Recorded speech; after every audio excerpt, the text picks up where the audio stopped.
happened to you? I was Jesus and praying in the room, so I don't fail because I didn't fail. So what was the issue? So essentially, she was being in such a neglectful, abusive situation and witnessing a lot of domestic violence that her development was stopped at about age 2, and she started regressing. So I got her at about age 4, and she was still wearing diapers and unable to talk.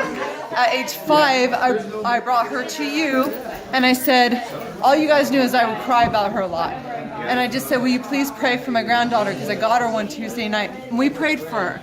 And you got a word of knowledge about the fact that she had arrested development and speech delays due to abuse, and you prayed for her to start speaking and being able to have a voice. At the time, she could barely put 2 to 3 word sentences together, if that, and it was very hard to understand her. She was, when we walked out and we were driving home, she was doing 5 to 6 word sentences, very clear.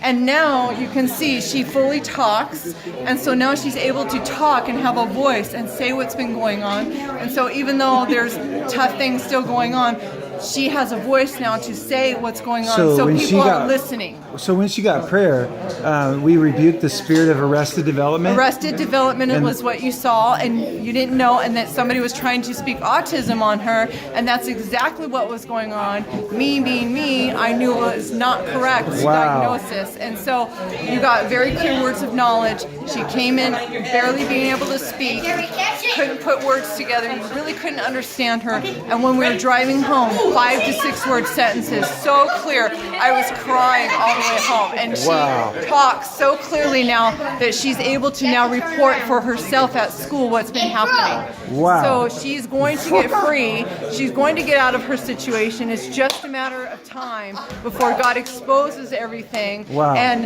she just asked me right now, she's kissing me all over. And if you knew what she was like last week, this is a big deal, because last week she was telling me that God had no power, that she was stuck with her mom, I was bad. So you've seen a radical transformation. In 1 week even just from prayer.